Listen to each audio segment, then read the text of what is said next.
Thank you all very much indeed for coming along. I must say this is an enormous venue, much larger than I had anticipated. Slightly daunting. I was last here a couple of weeks ago actually to see Peter Kay, and he was marching up and down this stage and had the audience bellowing with laughter. So it's quite a tough act to follow. Sadly, the expression climate crisis doesn't lend itself to humor in quite the same way. But hopefully over the next 40 minutes we will keep you all entertained and informed and have some thought-provoking discussion. So on that note, let me introduce our speakers, who I promise are coming out. They are actually here. First of all, Arizona Muse is founder of the charity Dirt, which advocates the adoption of biodynamic farming.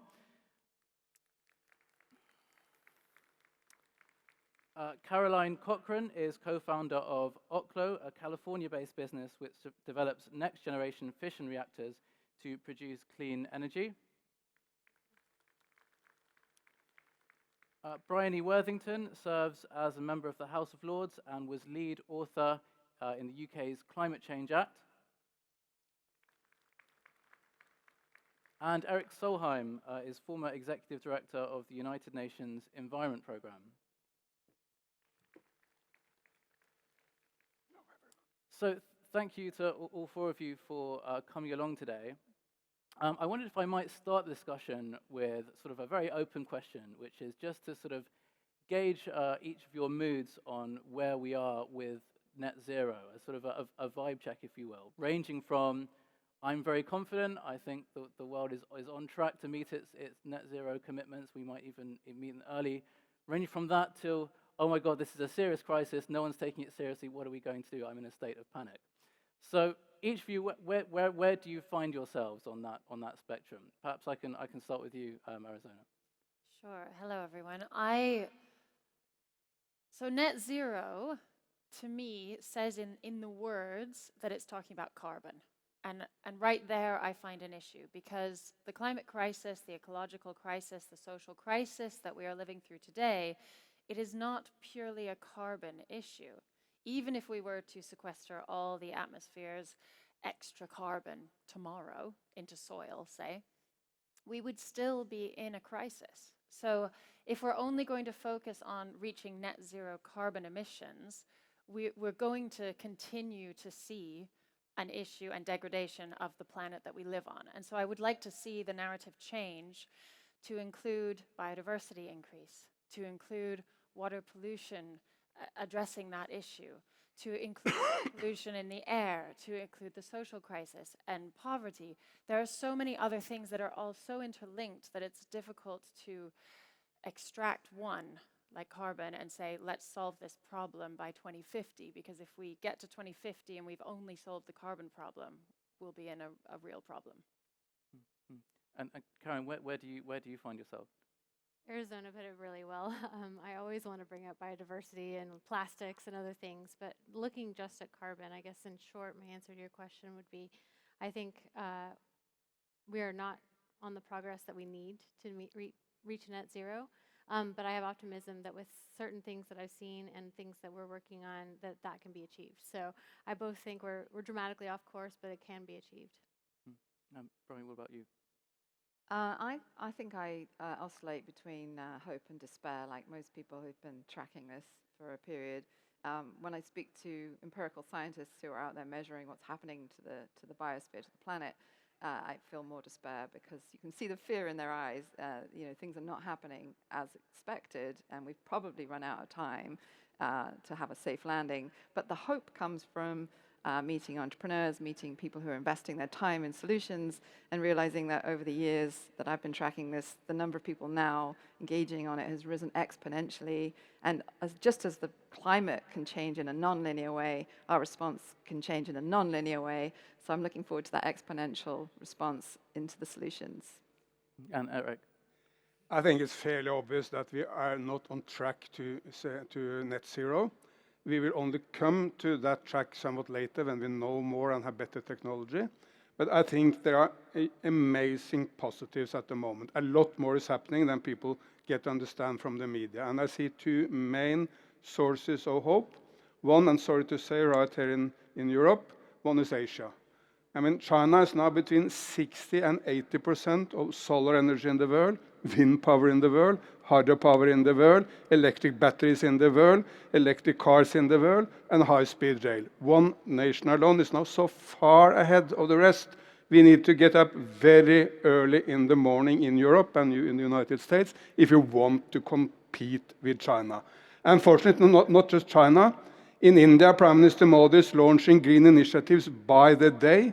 In his G20 presidency, he put environment center stage and is launching green hydrogen mission for India, green batteries mission for India, electric car missions for India, using the state as a vehicle to frame the market in a green direction. And since China and India combined is close to 40% of humanity, of course it matters what these two giants are doing. Second source of hope is business. In most nations, business is far ahead of politics. I mean, look at what happened in America when President Trump said that he wanted to withdraw from the Paris Agreement. There was not one major business raising its hand and saying, we agree with you, Mr. President.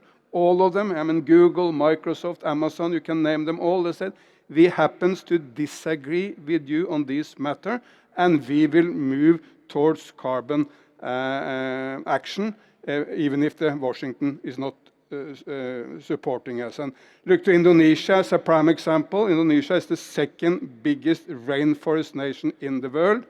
Last year, deforestation came to 0. Yes, it's thanks to good policies by the government of Indonesia, but it's also largely thanks to the big paper and pulp companies, palm oil companies, all the big players in Indonesian business understanding that we cannot continue destroying the forest because it's undermining Indonesia, it's undermining our business, so we need to go into green. And these big Indonesian companies now all have 0 deforestation in the value chain. So if we look to Asia and we look to Indonesia, there is a lot of reasons for optimism, but reaching net zero, which is a very ambitious and important target, we are still some way from that for sure. Super, thank you for that. So perhaps more hope for more optimism than I feared there might be. My background is I took a degree in philosophy when I was at university, and one of the main things I learned from that is that philosophers love definitions, and I'm also someone who, as a result, loves definitions. So I thought it'd be good to kick off with getting across some definitions on climate change, because there tends to be a lot of sort of wishy-washy terminology. There tends to be words which can mean different things to different companies. And Bryony, I believe you were speaking in the House of Lords not too long ago, talking about the different terminology you can use, whether it comes to net zero or sort of a more specific term like geo-zero or carbon offsetting and so on. And so sort of how important are those definitions, and particularly when it comes to things like setting policy and regulating big businesses? Thank you for that question. There is a real risk that in the race to embrace solutions, we take some wrong turns and pursue false solutions. So defining what we truly mean by clean is really important. And there's potential risks on both sides. There's the inclusion of things which seem green but actually aren't. So, for example, if you're emitting fossil emissions into the atmosphere, but then trying to compensate that by planting trees, there really is no equivalence between those two things, both in terms of the duration of the harm and then the length of time it takes for a new plantation to absorb. So we're creating markets and things which are falsely equivalent, and that's losing us time, because really you don't want that greenwashing to allow then to take the momentum out of action. So really we want to be striving to true zero for the emitters, and then helping the biosphere become a natural and strong sink so that it can help compensate for past emissions. So I think the era of claiming that you're somehow neutral or you've absolved your sins of carbon through nature-based solutions needs some really hard scrutiny. And unfortunately, it's largely a voluntary market. There's nowhere near enough investment in the types of technologies that enable us to properly scrutinize what's happening on the ground and make sure that these are not false solutions. The other big risk, I think, is excluding solutions which are perfectly sustainable but have been somehow badged as non-green, probably from a hangover from 30 years ago, and including nuclear into that equation, because, as you rightly said, Asia is absolutely where we need to see the fastest action. And there, actually, they are embracing new nuclear. China is not just a source of renewable investment, it's also one of the biggest investors in nuclear. So we've got to be embracing of all technologies that meet the criteria of allowing us to have resilient and clean power that can get us out of the problem that we find ourselves in. And I suppose I personally approach the topic of climate as from my sort of job as a business reporter, and certainly I've detected over the last few months there's been sort of a different pattern between, like, loosely two groups of businesses. One which are developing lots of really innovative solutions, technological solutions to tackling climate change, and perhaps another bucket into which I might include, some of the big energy companies that seem, at least to a small extent, that they're sort of rowing back on some of their earlier commitments around reduction in oil production, carbon offsetting, and things like that. So, I mean, I'd sort of wonder if others in the panel, have you detected any of that? Are there some big businesses that are starting to distance themselves from some of their previous climate commitments? Erik, why don't you start us off? Absolutely, and I think we should shame them. I mean, Shell should be shamed. Shell had made a clear commitment to contribute to the, as you say, the voluntary carbon market. Now they are retracting from that, and I believe the reason is that the war in Ukraine has somewhat given them an excuse to focus entirely on the oil and gas business. And this is very bad. The voluntary carbon market is far from perfect. There will be cheating, politicians will cheat, business will cheat, but still is a very important, probably the most important vehicle for carbon financing for developing countries. Look, as an example, Microsoft. I think no global company of that size has made so important commitments as Microsoft. They have promised to be carbon neutral by 2030. They even promised to compensate for all emissions in the history of Microsoft. That's absolutely remarkable. I mean, no state in the world has done anything similar to Microsoft. And of course, Microsoft's economy is much bigger than most nations, so it matters. Microsoft can do, as you say, a lot in their own value chain, say source solar for all their data centers, put the data centers on the sea floor so you get natural cooling. It's a lot Microsoft can do, but there will at the end still be a rest which need to be compensated. And if that is compensated with tree planting in India, protecting mangroves in Sri Lanka, protecting the rainforest in Brazil, it's fantastic. It's much better than doing nothing. And we should really name and fame those companies like Microsoft who try to do something. And we should name and shame companies like Shell who's now retracting on the promises. Mm. And Caroline, as someone who's sort of involved in developing sort of the energy technologies, is there some sort of, do you find yourself frustrated when some of the larger corporations start to peel away some of their own commitments? Is that a point of frustration for you? Frankly, no. I mean, I haven't experienced it, I guess is what I'd say.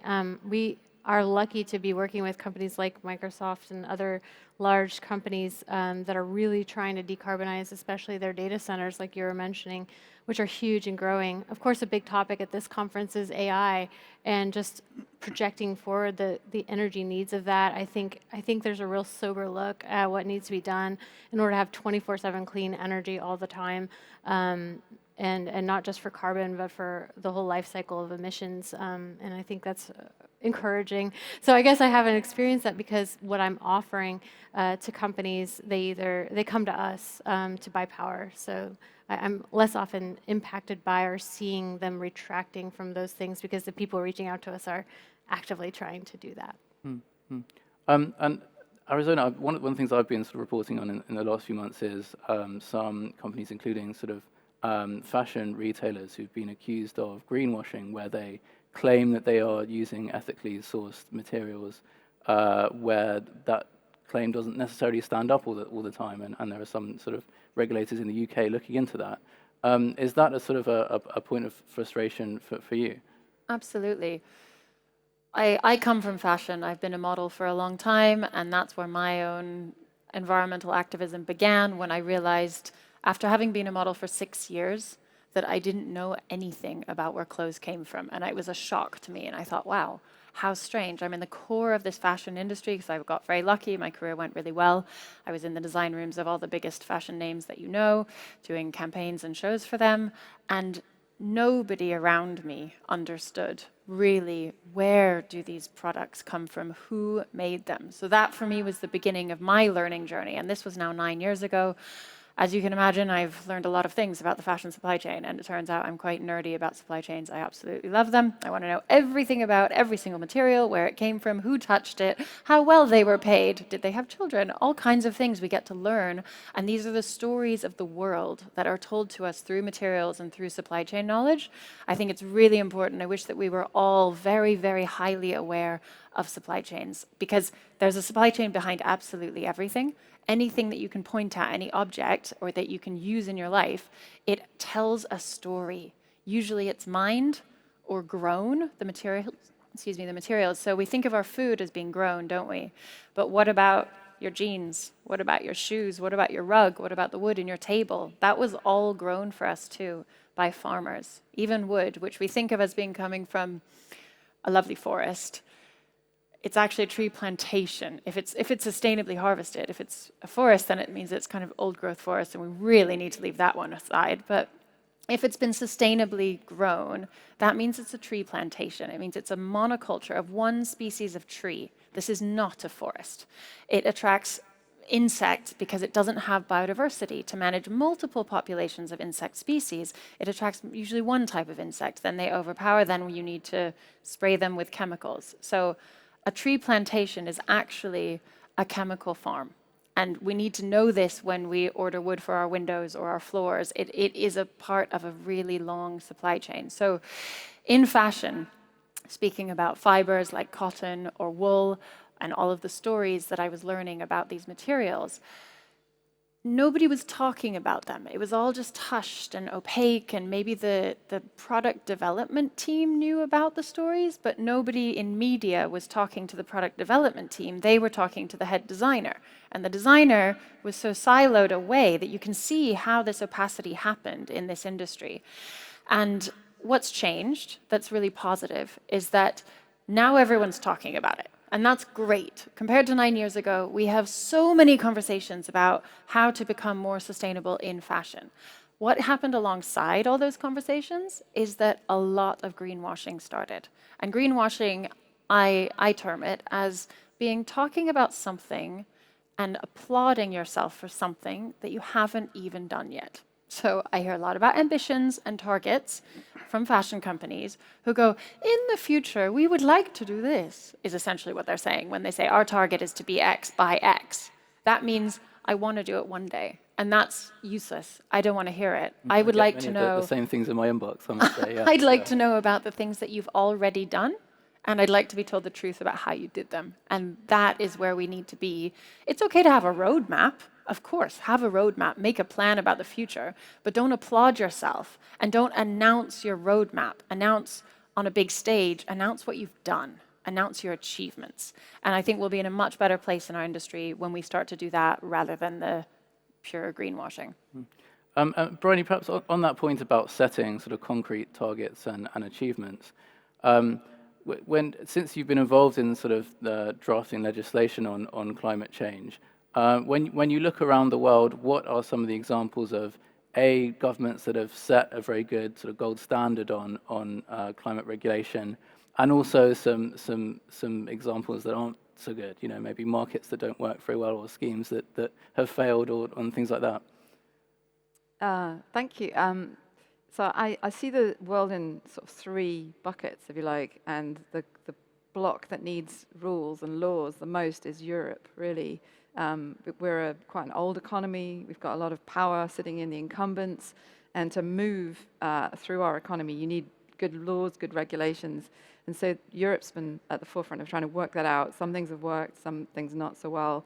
But the other 2 big blocks that matter tend to use different geopolitical levers. So the US, where I'm now living, is a much more embracing of the new culture. And they don't like sticks, but they're very happy providing carrots. So you now see huge amounts of money being brought in as incentives to do the right thing. And time will tell if that's the better way for the US economy to adapt to climate, is to bring people on with incentives. And then you look at China, and they're doing it completely differently through a planned economy, where a 5-year plan is written, and then they're pretty good at meeting the targets they set for themselves. So the place where rules matter the most is Europe. And Europe has experimented with all sorts of layers of different policies. I spent a long time looking at the carbon market, because to my mind, any law that single-handedly puts a cap on emissions for 2 million tons and 11,000 installations across Europe seems like a really powerful legislative lever, but unfortunately it became overwhelmed with industrial lobbying. So it got weakened to the point where it never really was driving forward investments. And actually the investments have come from perhaps more modest or less known interventions, like efficiency standards for vehicles or zero emission vehicles obligations now, which is saying, okay, the days of the combustion engine are over. We want to mandate the sale now of clean vehicles. Those targeted interventions are really necessary. We're about to do this in the UK, and it has a big effect, because light vehicles is the single biggest source of demand for oil still. And if that market switches to electric, that's a huge shift. That's a big undermining factor that can help get us off fossil fuels. So what happens? Well, the media gets into a sort of tussle about this policy. Certain, the Daily Mail starts trying to attack the policy. Politics gets het up about these shifts. So really Europe is where it's at in terms of the fight for the future of what we want against an incumbency who are fighting back. So I find that fascinating. And good laws drive change to the point where the solutions then become cheaper. So really California's regulations in the 90s that brought in electric vehicles, and then China moving into electric vehicles, and now Europe catching up. Eventually, everywhere will be, an electric vehicle will just be the norm because it's cheaper and better, and we've got to get to that point. And once we get there, natural markets take over, and suddenly the speed of change can really pick up. So you need laws to break open the incumbency, and fortunately, 20, 30 years ago, people were already thinking of those interventions, and we're seeing now the sort of flywheel effect of those interventions by really smart civil servants and good politicians. And Erik, perhaps I can ask you the sort of same question based on your experiences in the UN, going around different countries, which were doing the best and which were obviously lacking behind. For very long, the European Union was the lead entity in the world. I mean, whenever I was asked by my Chinese or Indian friends, where shall we go to find the best standards? I had one answer: please go to Brussels or to Berlin. Go to the center of Europe, because Europe has the best standards. But that's gone. No, China is ahead. And they are not necessarily ahead because the Chinese are more environment friendly than we are in Europe, but they're ahead because they have seen this as a business opportunity. I mean, look, China had no trademark, no brand in the traditional car industry. Wherever you go in the world, everyone has heard about Toyota. You can go up in the mountains in Norway, into the rainforest of Africa, to the desert of Chile. Wherever you go, to London, everyone knows Toyota. There was no such Chinese brand. So China had huge difficulties competing in the old car industry. So what did they do? I mean, they saw an economic, but also good for the environment, opportunity to leapfrog straight into electric vehicles. And now, of course, 60% of all electric vehicles in the world are in China. This year, China passed Japan as the biggest exporter of cars in the world, largely electric. And BYD passed Tesla as the biggest electric car company in the world. And this is because it's good for Mother Earth, but also because it's very, very smart industrial strategy for China, capturing markets and creating jobs and prosperity.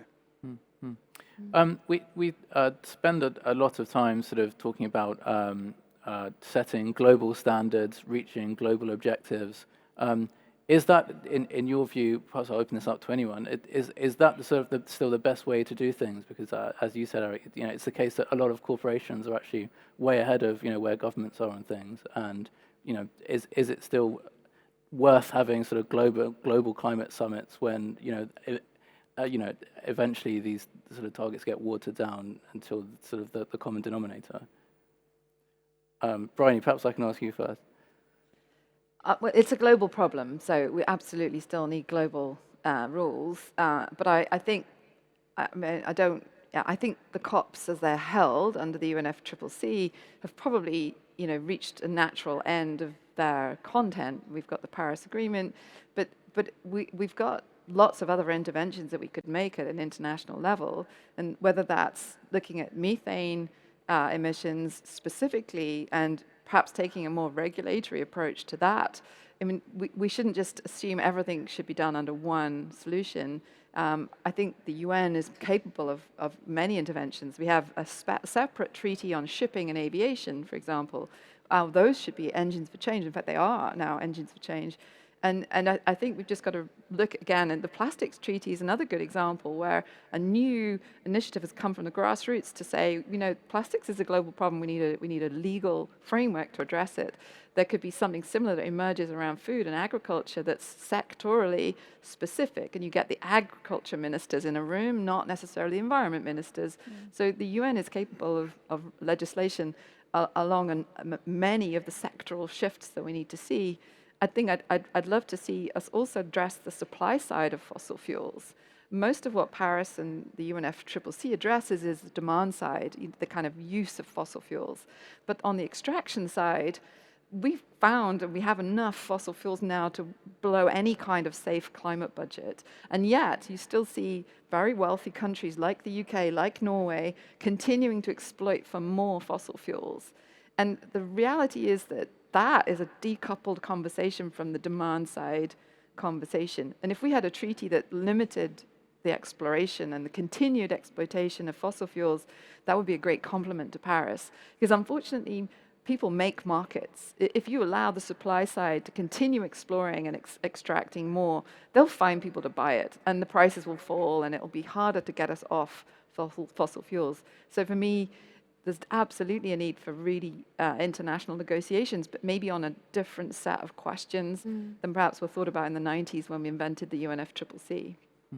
So I'm not policy, I'm an engineer and a company founder, but I'd say from the company perspective and kind of following on to what Erik was saying, I think if things do not make business sense, you'll see countries and other international entities make commitments that then are not followed through because they're simply too expensive to really do, or there's not really the demand from from people to do that, the will to pay extra for that, whatever that item is, or for their energy or so forth.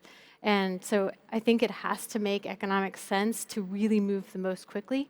But I think these kinds of international things, like we're excited about COP and so forth, is to create that demand from people to care about these things, to raise awareness, to create that societal shift that demands that and makes it more sustainable for companies to keep looking at what's the best way to do this or to do that, and to know that their customers and the people in their society are watching what they do. So I think there's an important awareness part, but I think a lot of times these international commitments don't paradoxically produce the best results. And I'll give an example that might infuriate people, but it's a really interesting one. In the United States, one of the most vocal senators against climate change, he was celebrating killing, climate bills.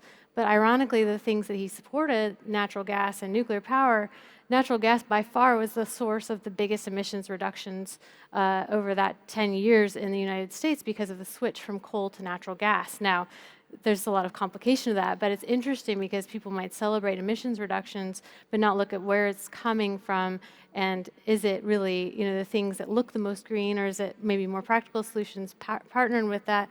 And so I think oftentimes international solutions that are kind of looking only at the top line are not thinking about those details and what's really best for the planet on a lot of levels.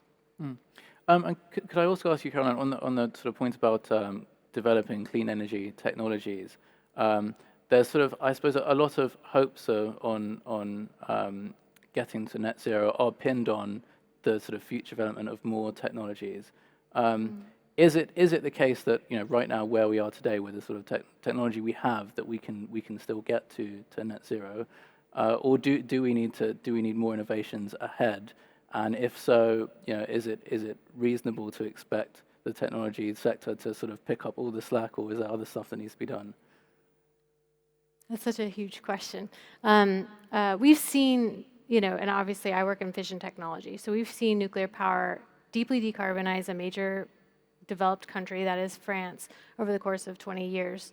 Their power sector is immensely decarbonized. I think it's between 80 and 90% lower zero carbon electricity in France, largely because of their buildup of nuclear power. So I think many countries could duplicate that. China has been mentioned a couple of times.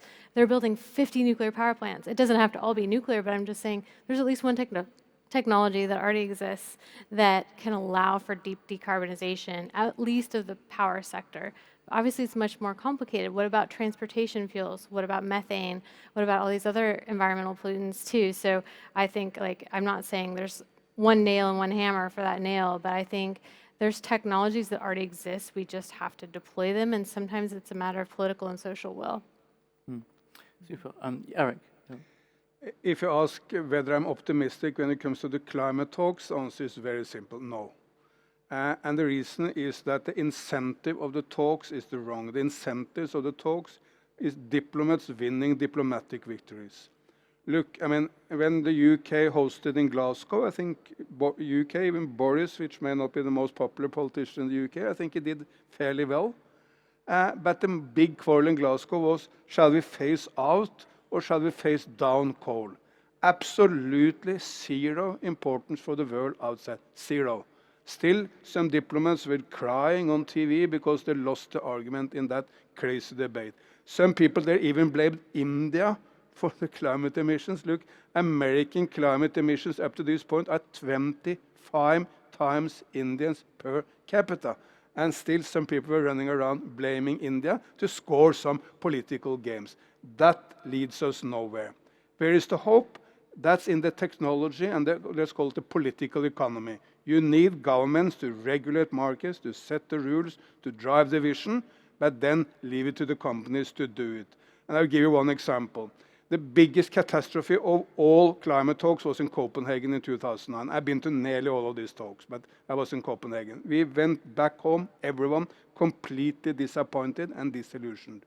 What no one at all contemplated in Copenhagen was the fact that the price of solar energy would fall by 90% in the decade after. And frankly, that's much more important than any outcome of the talks. Because when solar becomes cheaper than coal, I mean, people didn't go for coal because they loathed coal, loathed to inhale the smoke. They did it because it was the cheapest. I mean, the UK developed because it had abundance of coal back in the Industrial Revolution. And China, India, United States, everyone based development on coal because it was the only available way if you wanted to get out of poverty. But now solar is cheaper. Even wind is in most cases cheaper. And if you integrate this using hydropower, for instance, as a battery, you can make enormous systems which are much cheaper than coal. There will be new issues for sure. I was just in Mongolia and China. You see solar panels to the horizon. It's enormous. At some point, these will have to be recycled, for sure. There are issues about the land use, for sure, about people living there. There are many issues also with the new renewable energies. But overall, that's so promising and happening now so fast. And crazy enough, horrible as the war in Ukraine is supercharged this development because Europe wants to be independent of Russian fossil fuel. How can we do that? Using European resources. The sun is European, wind is European, hydropower is European. China and India may not be so concerned with Mr. Putin, but they are very concerned with the enormously high price of imported oil and gas, which they want to avoid. And if they can reduce the import of that from Russia, Saudi Arabia, wherever, they create jobs and prosperity at home and get more money for education and health and going green at the same.